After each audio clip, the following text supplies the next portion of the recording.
আমার মা বাবা একটি প্রবাসী ছেলের সাথে আমার বিয়ে দিয়েছিল, কিন্তু সেই সংসার করা আমার পক্ষে সম্ভব ছিল না। আর তাই তাকে আমি ডিভোর্স দিয়ে চলে আসলাম। বাড়িতে আসার পর 50 বছর বয়সী একটা লোক আমাকে পায়েস খাইয়ে অজ্ঞান করে ফেলে। অজ্ঞান অবস্থায় লোকটি আমার সাথে যা করেছিল তা শুনলে তোমাদের মাথা ঘুরে যাবে। তাহলে মূল ঘটনাটি বলি।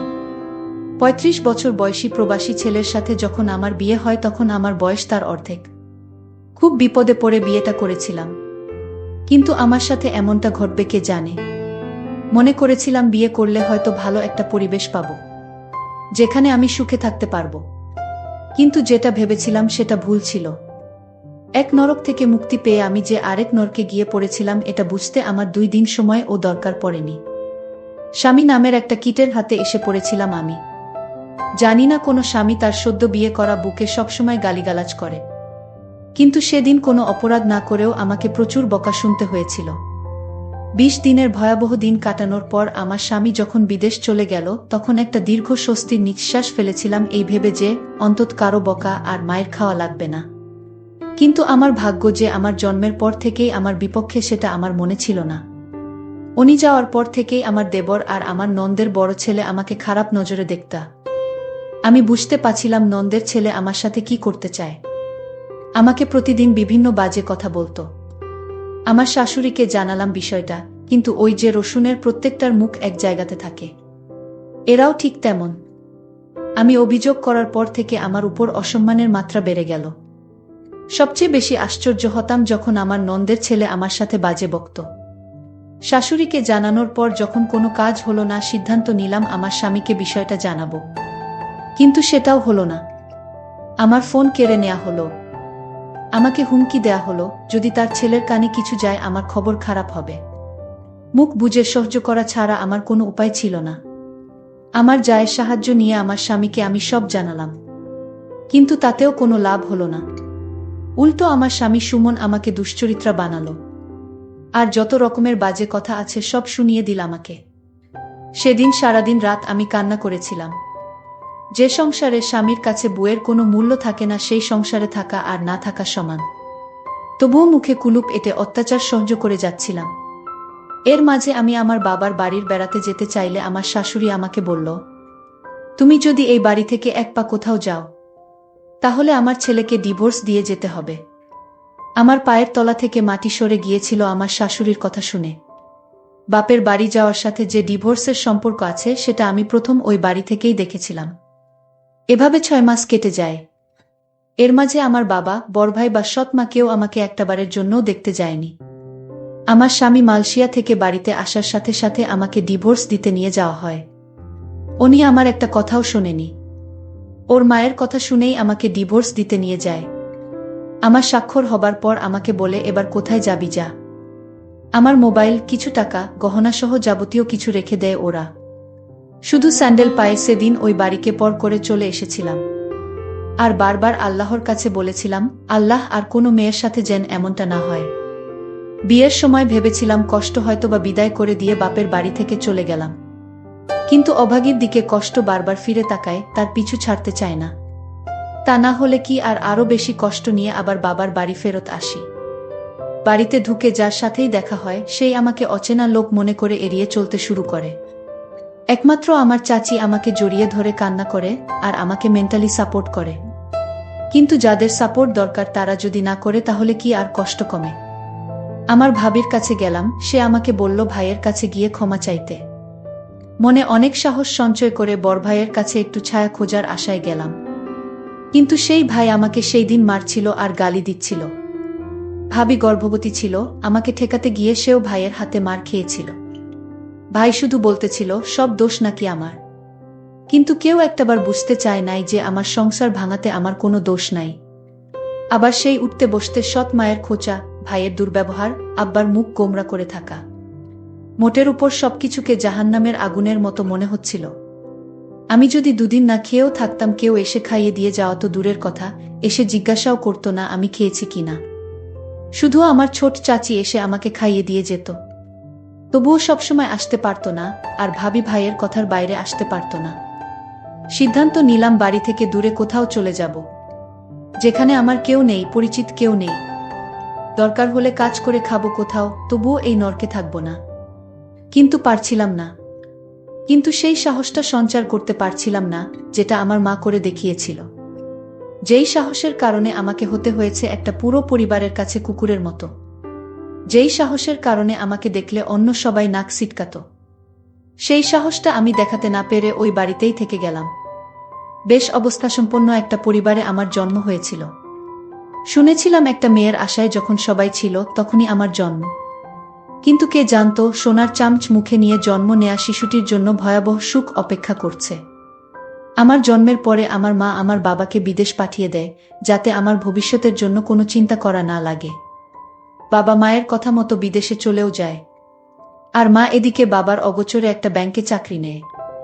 কিন্তু এটা আমার বাড়ির আশেপাশের কারো চোখে সহ্য হয়নি, এমনকি আমার মেজ কাকুরও না। আমার বাবাকে মায়ের চাকুরির ব্যাপারে সবকিছু বলে দেয়। আর সেই দিনই ফোন দিয়ে বাবা মায়ের সাথে প্রচুর ঝগড়া করে এবং মাকে চাকুরি ছাড়তে এক প্রকার বাধ্য করে। মা চাকরি ছেড়ে দিয়ে বাড়িতেই সময় কাটাতে লাগল। এর মধ্যে বাড়ির পাশের একটা লোকের নজর পড়ে আমার মায়ের উপর। আমার বয়স তখন 8 বছর। সবসময় লোকটা মায়ের পিছু পিছু ঘুরঘুর করত। কি উদ্দেশ্য নিয়ে ঘুরত তা আমি বুঝতাম না। আমি শুধু মায়ের নীরবে কান্না করা দেখতাম। কাউকে ভয়ে কিছু বলতো না, এটা ভেবে যে অপবাদ বের হয়ে যাবে। বলে রাখা ভালো, এটা আমার সৎ মা ছিল। একদিকে বড় ভাইয়ের উচ্ছৃঙ্খল জীবনযাপন, অন্যদিকে ওই লোকটার জ্বালাতন মাকে দুর্বিষহ করে তুলেছিল। এর মাঝে কাটার উপর বিস্ফোরা হয়ে আসে আমার দূরসম্পর্কের খালা। সে এসে মাকে বলে যে খালু বিদেশ যাবে, কিছু টাকা লাগবে, টাকার পরিমাণ 4 লাখের মতো। মা তার বোনের মুখের দিকে তাকিয়ে টাকা দেওয়ার কথা বলে, কিন্তু সেটা আমাদের গ্রাম থেকে উচ্চ সুদে নিয়ে। আর সেই সুযোগটাকেই কাজে লাগায় ওই বদলোকটা। আমার মাকে 2 লাখ টাকা ধার দেয়। হয়তোবা ভাগ্যে এমন ছিল, দুর্ভাগ্যবশত খালু টাকা ধরা খায়। সেটাই হয়ে যায় আমার মায়ের জীবনের জন্য সবচেয়ে বড় ভুল।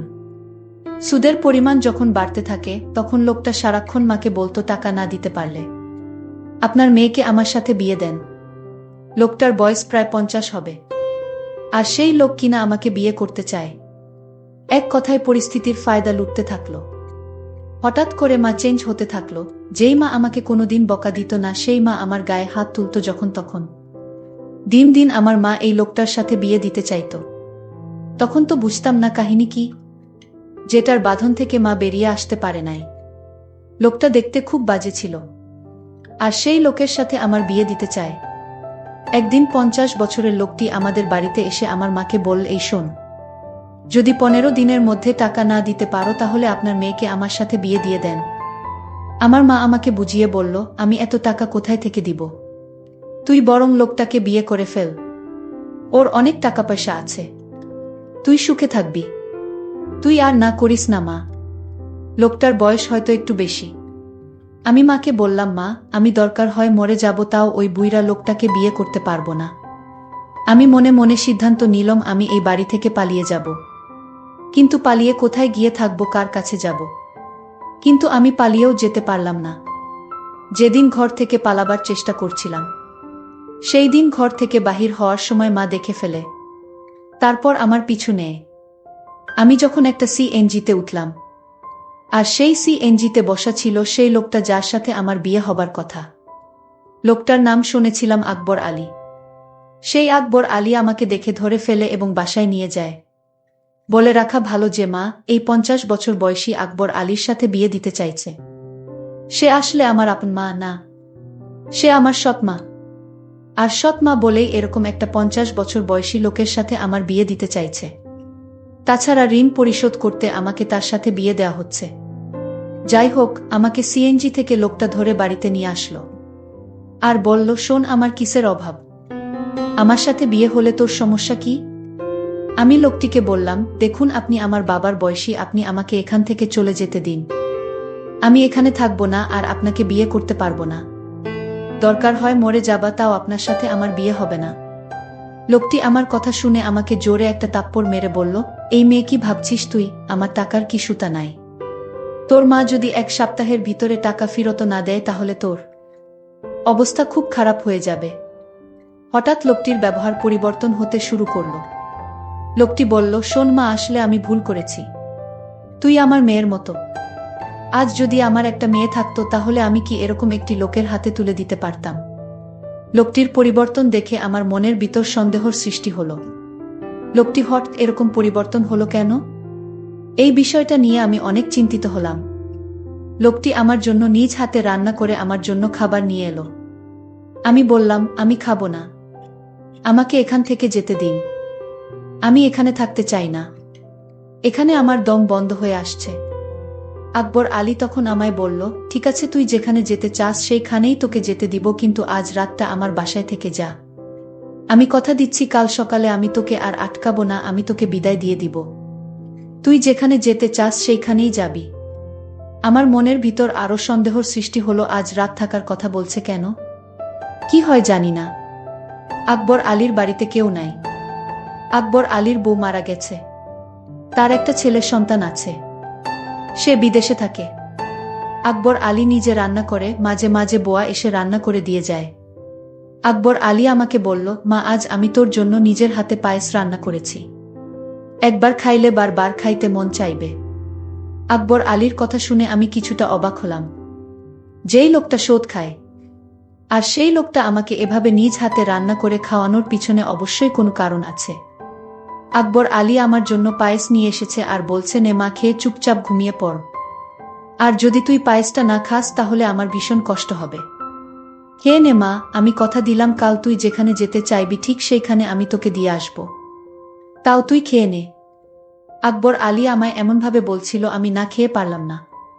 আমি আকবর আলীর নিজ হাতে তৈরি করা পায়েসটুকু খেয়ে নিলাম।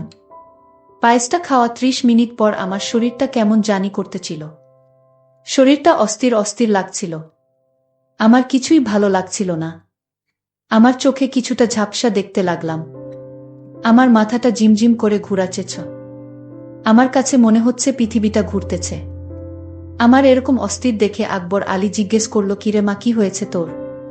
যেই লোকটা 2 দিন আগে আমাকে তার ঘরের বউ হিসেবে দেখতে চায়, আর সেই আকবর আলী আমাকে নিজের মেয়ে বানিয়ে ফেল, এটা আমার কাছে কেমন জানি অদ্ভুত ব্যাপার মনে হলো। যাই হোক, পায়েস খাওয়ার পর থেকে আমার মাথাটা কেমন জানি ঘুরাচ্ছে, প্রচুর ঘুম পাচ্ছিল। আমি হঠাৎ বিছানায় শুয়ে পড়লাম। আমি ঘুমিয়ে পড়লাম। এরপর আমার সাথে যা ঘটেছিল তা শুনলে তোমাদের হুঁশ থাকবে না। আমি যেন অজ্ঞান অবস্থায় ঘুমিয়ে পড়লাম।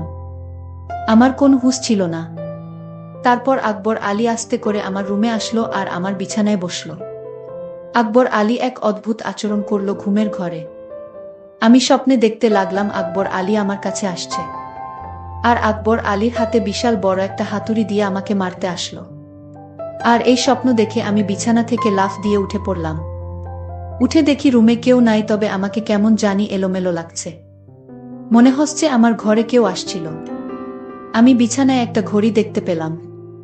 আর সেই ঘড়িটি আকবর আলীর হাতে ছিল। আমি ভালো করে লক্ষ্য করলাম এটা আকবর আলীর হাতে ছিল। কিন্তু দরজা তো ভিতর থেকে লক করা, তাহলে আমার রুমে কেউ ছিল না। তাহলে আমি কি বাজে স্বপ্ন দেখছি? আর সেই স্বপ্নে আমার ঘুম ভেঙে গেল। আকবর আলী আমার রুমে না আসলে তাহলে কে আমার রুমে আসলো? আর ঘড়িটি তো আকবর আলীর।